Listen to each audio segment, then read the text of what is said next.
हर हर महादेव दोस्तों, स्वागत है आपका हमारे YouTube चैनल पर। आज की वीडियो में हम सुनेंगे शिव महापुराण श्री रुद्र संहिता पंचम खंड का 13वां अध्याय, इंद्रदेव को जीवन दान व बृहस्पति को जीव नाम देना। व्यास जी बोले, हे ब्राह्मण, आपने मुझ पर कृपा करके मुझे भगवान शिव के अनेक चरित्रों को बताया है। अब मैं आपसे एक और कथा जानना चाहता हूँ। मैंने पूर्व में सुना था कि भगवान शिव ने जलंधर का वध किया था। कृपा कर मुझे इस कथा के बारे में भी बताएं।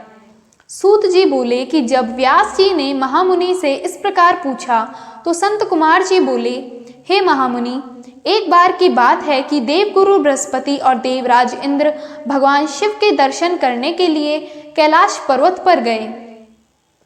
तब भगवान शिव ने अपने भक्तों की परीक्षा लेने के विषय में सोचा। उन्होंने मार्ग में उन्हें रोक लिया।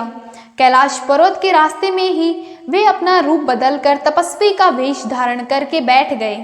जैसे ही देवराज इंद्र वहां से निकले, उन्होंने तपस्वी से पूछा कि भगवान शिव अपने स्थान पर हैं या नहीं। यह पूछकर उन्होंने तपस्वी से उनके नाम आदि के विषय में भी जानना चाहा, परंतु तपस्वी रूप में शिव जी चुप रहे और कुछ न बोले। उन तपस्वी को इस प्रकार अपने प्रश्न के उत्तर में चुप देखकर देवराज इंद्र बहुत क्रोधित हुए। वे बोले, अरे मैं तुमसे पूछ रहा हूँ और तू है कि उत्तर ही नहीं दे रहा। तब तपस्वी ने पलटकर पुनः उत्तर नहीं दिया।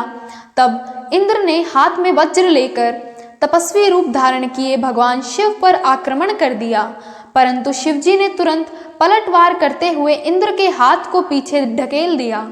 तब क्रोध के कारण शिवजी का रूप प्रज्वलित हो उठा और उस तेज को देखकर ऐसा प्रतीत होता था कि यह तेज सब कुछ जलाकर भस्म कर देगा। इंद्र की भुजा को झटकने से इंद्र का क्रोध और बढ़ गया, परंतु गुरु बृहस्पति उस तेज से भगवान शिव को पहचान गए। देवगुरु बृहस्पति ने तुरंत हाथ जोड़कर देवादिदेव भगवान शिव को प्रणाम किया और उनकी स्तुति करने लगे। बृहस्पति जी ने देवराज इंद्र को भी शिव चरणों में झुका दिया और क्षमा याचना करने लगे।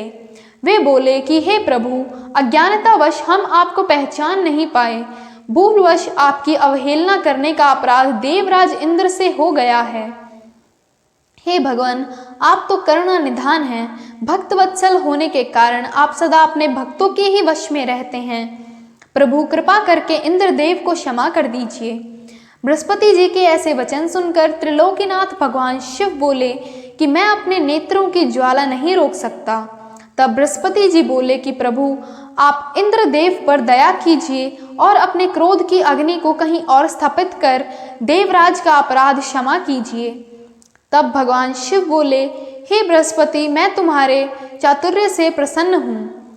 आज तुमने इंद्र को जीवन दान दिलाया है, इसलिए तुम जीव नाम से प्रसिद्धि होगे। यह कहकर उन्होंने अपने क्रोध की ज्वाला को समुद्र में फेंक दिया। तब इंद्रदेव और देवगुरु बृहस्पति ने भगवान शिव को धन्यवाद दिया और उन्हें प्रणाम करके स्वर्ग लोक चले गए। ओम नमः शिवाय।